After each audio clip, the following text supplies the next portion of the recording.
Yeah, I've done this before, but I might as well go over my gear. It's all generally old gear now. A lot of it I've had for a decade or more. Well, the jacket and pants are Revit gear I bought from Europe when our dollar was good. Quite good gear, comfortable, much better than Dry Rider and that. See how much I bought this in, I think 2017. Yeah, but you can see by the sun damage how much use it's had. It's the jacket has quite good ventilation. The pants don't though. They've only got a couple of small vents on the front, which isn't enough, but they're pretty sturdy and they give good protection in scrub like this. They're sun damaged as well. The crotch ripped open a while back, and got that sewn up and got round the bottom of the legs stitched back up as well. Cost me about $50 to get repaired. Just Forma-Terra boots. Find them quite comfortable. Not the best protection, but for an adventure boot they're reasonable protection. I wear them pretty tight. Helmets Bell Adventure. I don't wear goggles. I just wear like close fitting safety glasses, and if I'm in dust and that, I'll put the tinted visor down, but the visor's up most of the time, and with the curve it adds good sun protection. You can sort of put it part way down as a sun visor. The tent I've had for over a decade, cost about $100 back then. There's a 2-person pro hiker, not particularly light. I think it was 2.3 kilo or something. But being a 2-man, I can get all my gear in there. I don't have to worry about dingoes taking off with it, or if I'm camped behind a pub or a caravan park, I can get all my gear inside out of sight so it doesn't get knocked off, and I can go off and have a shower or a meal and not be too paranoid about my gear getting knocked off.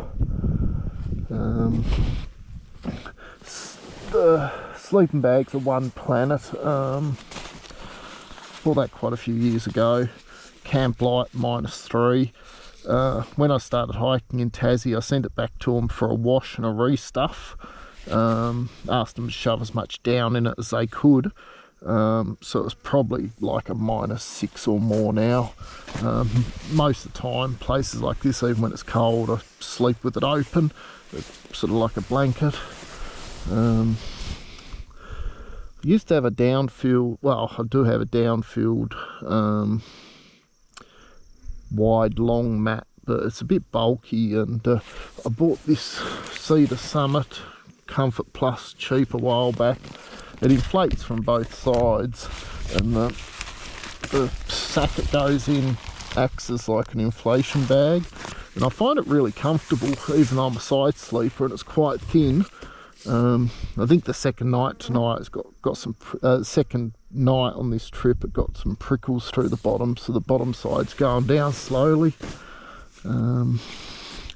Use a couple of these cheap Kmart dry bags just for putting food and clothes in, and cheap Chinese pencil cases for like kitchen and cooking gear, and one with some toiletries, and pencil case with cables and spare GoPro mounts and that, because they break occasionally. And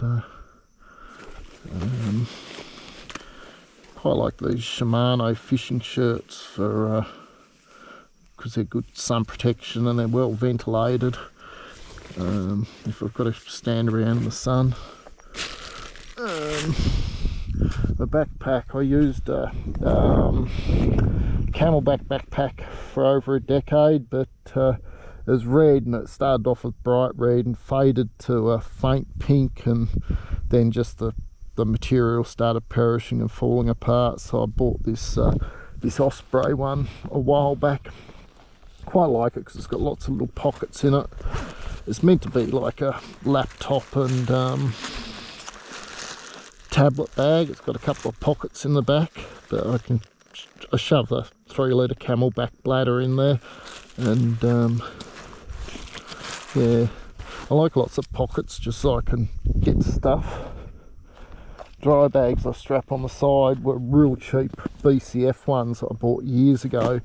They were ridiculously cheap, so I bought a heap of them. I've damaged a couple and just throw them out and grab another one of my spares. Hole them quite regularly. Every now and then I'll just go around and put a bit of silicone sealant over the holes.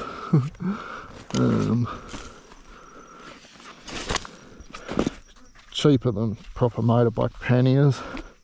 Just a cheap lightweight tarp underneath to try to stop the prickles and crap.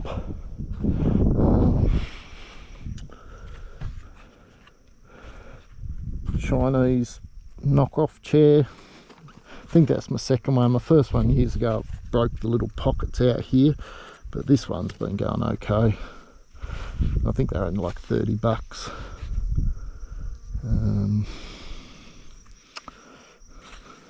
GoPro 10, which I quite like. I had an 8, but that used to lock up all the time. These Revit gloves, find them quite comfortable, but they're at the end of their life. The lining's falling apart. First year I used them, they came apart there, and I stitched them back up in the Kimberleys, and they've been fine since. But yeah, they're just end of their life. Just close fitting safety glasses like them. When there's heaps of flies around like this, you can put them on, the flies aren't getting in your eyes, and when you get smacked in the face by trees, a bit of eye protection. 6-litre MSR bladder I just clip on. It's got like a little nozzle, and you can undo that one or that one to fill it, type of thing. These FlexiMate 12-litre fuel bladders, I quite like them, but like I bought one and then another one, but I've had them replaced. Like, geez, I think I've had them both replaced. That one's been repaired twice. I think I had it replaced and then it's been repaired twice. And this one's been replaced 3 times. This is the first trip I've used this one, and they have a label on them saying they're for fuel use and that. And I filled it up for the first time with Luna. I was only 10k down the road and the label had peeled off. Just the quality control's pretty poor, but I do like them. I sort of clip them on. Normally I have one clipped on there, and then another one sitting on the dry bag clipped on there. So they do get abused a bit, just clipped on, and then like a couple of hockey straps around them and that. Straps holding the dry bag on. It's like a belt each side, and then seat belts just with cheap Bunnings buckles on them. Then I've just got another seat belt strap at the front just so they can't slide forward. I normally run them quite low, but in the sand I sort of put them back a bit, get the weight back over the back wheel a bit more. Same with the bladders. The worse the sand, the further back I try to get them to get the weight off the front wheel. And so I've got more room on the seat. Just a Wolfman tank bag, mainly just for charging stuff. Sunblock and that. Always have trips like this, I'll always have a couple of sunblocks, one in there and one in my backpack. Same with lip balms, and Vaseline intensive care cream is a must because your hands get punished so much. Whack a bit on my face at the end of the day because of the sun, and my hands, because they all just get cracked up.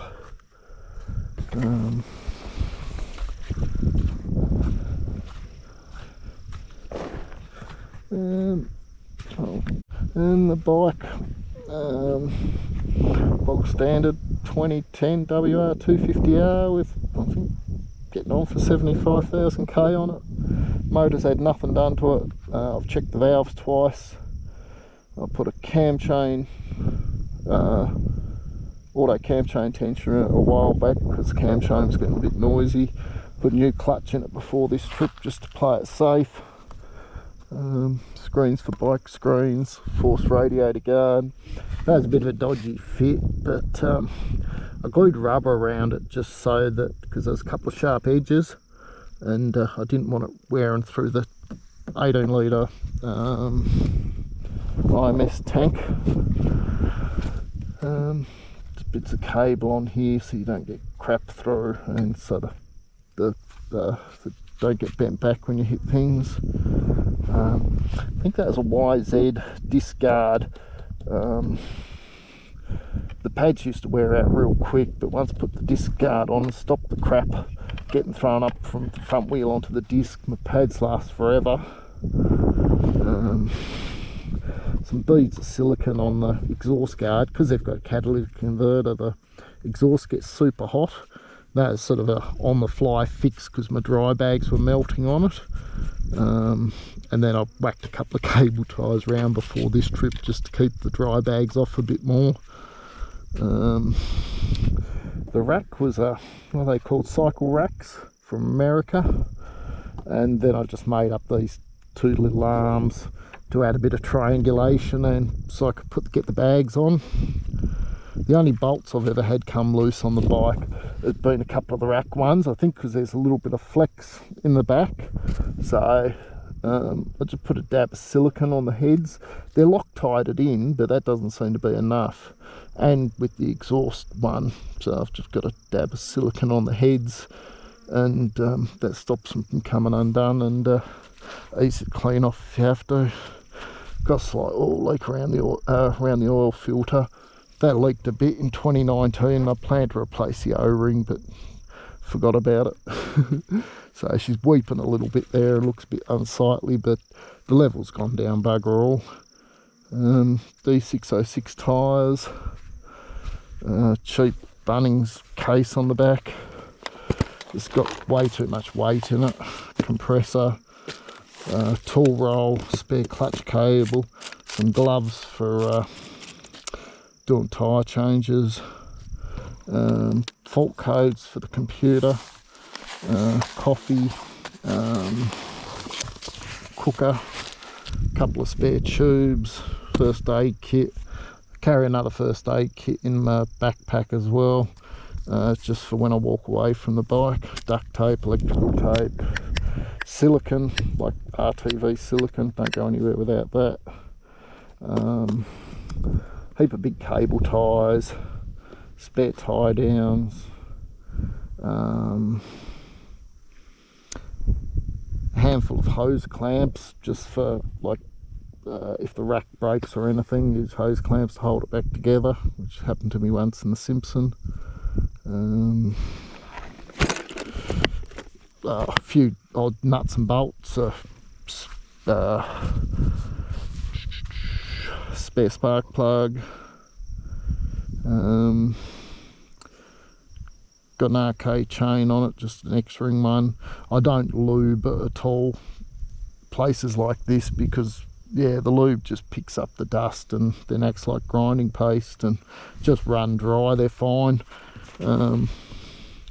Get real good life out of them, and I just give them a spray with silicone spray now and then to lube the outside of the O-rings and clean it. Cable on the gear lever, and this was a quick fix, just a bit of hose cable tied and silicone onto the gear lever so it can't punch through the case. Can't remember the name of who makes these sprocket guards. The guy in America. Wasn't particularly expensive at the time. Now our dollars crap, they probably are. More silicone on the bolts back here. Buckbusters, cheap Chinese levers. I mainly got the cheap Chinese levers because it was cheaper to get them so I could carry the originals as spares than buy original spares. Just cheap Chinese mirrors, like them. A lot of people take their mirrors off, but I use the mirror to so I can see if the camera's on all the time. These are a saver. They're just 10-litre water bottles that are cut in half and melted a bit as handguards. On the southern half of the track, the first one all broke through. This one's only done 300k from Kinnawarrigi to here. It's already pretty smacked up, and I believe it gets scrubbier further north. I'm using an old Samsung Galaxy S6 on the bars. It's got a crack in the screen, and but it's got quite a bright screen. You can see it in full sun. Use the memory map app for my maps, and I've purchased the Hemmer 4-wheel drive maps for it, and I've got the Tassie topographic maps and all that. Been using memory maps since I think 2011. It does the job. You can buy the maps and you can install them on 4 or 5 devices. So I have the maps on that phone, another better phone that I keep in my backpack, the Surface Go Windows tablet in my van, and on my home PC at home for planning.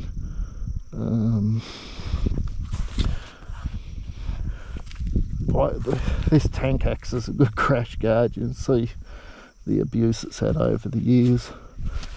Got a couple of decent offs with it, and beating the crap out of it. Generally always riding on the left side of the track just to protect the radiator and the radiator hose. I used to always have a bit of rubber cable tied over the radiator hose, but I took it off to replace the hoses and forgot to put it back on. But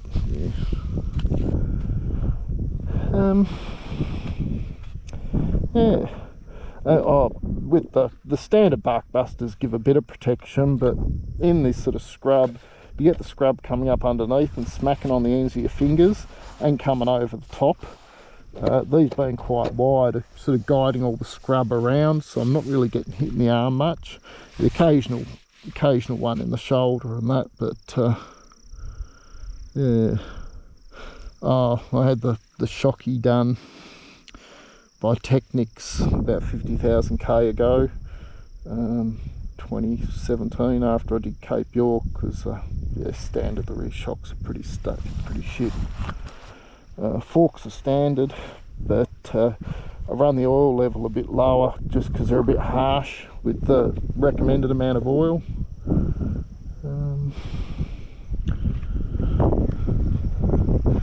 I think that's about it.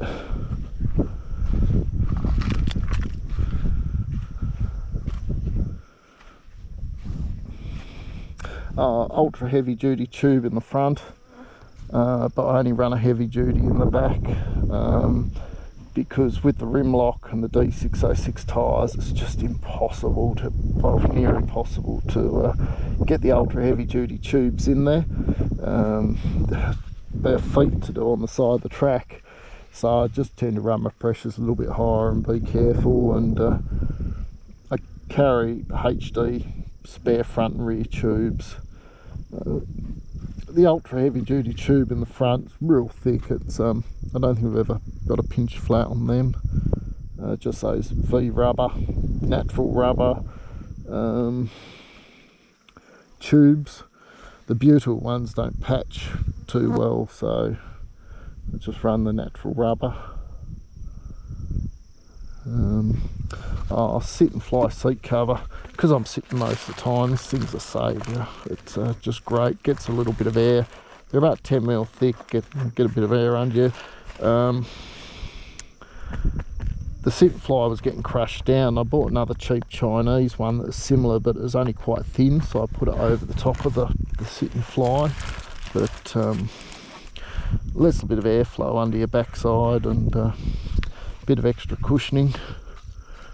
It's a Seat Concepts foam and cover on the seat, because the standard ones are like a motocross seat, thin and brutal if you're sitting.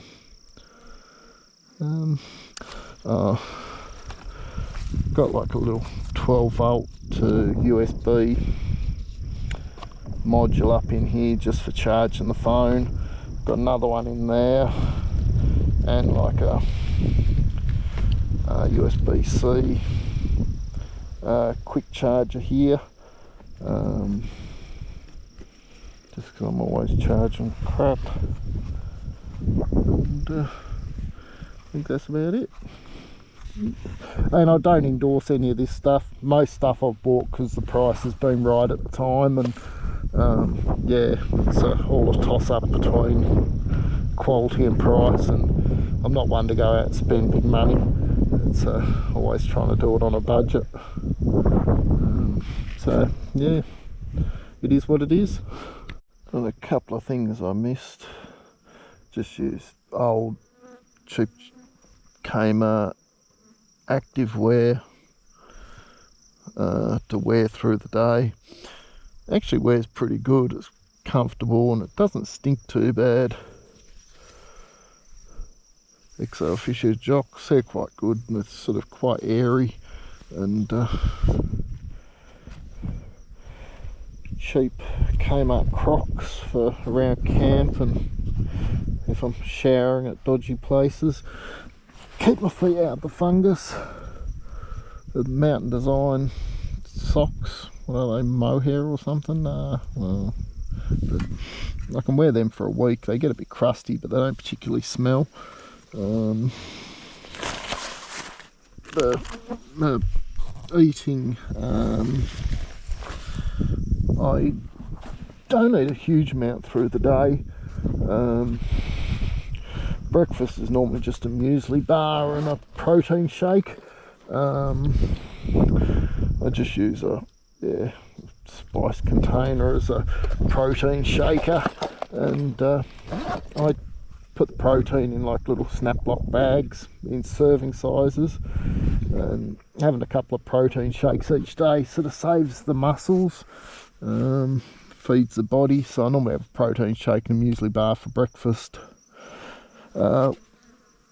Then late morning I have another muesli bar, and lunch is often just a protein shake and some nuts or something. Dinners are normally just the 2-serve dehydrated crap, but they're only about 750 calories type of thing. Not many calories really. When I'm doing stuff like this and sweating heaps, I throw a stock cube in as well, just to add a bit of flavour and get some salt into me so I don't get cramps. Always carry my BMW Gore-Tex winter gloves. These are just great gloves. I've had a couple of accidents in this pair, and they're just, I love them. Warm and waterproof. Cooker is just your typical cheap Chinese cooker. Carry a bit of alfoil in there to use as a windshield on the odd occasion I need it. A rag around the bottle so it doesn't rattle and destroy it.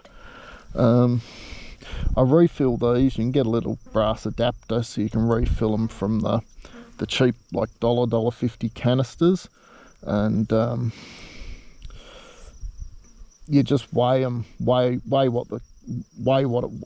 measure what it weighs when they're new, and then fill them up to that amount. For a long trip like this, I overfill them. It's like normally it'd be 375. I think I filled it to 420, and they're fine, but if you rock them round they'll spit a bit. But yeah, I can get a good couple of weeks out of them for coffees in the mornings and dinners. Just cheap little stove. Carry another real small one that's not as good as a spare. I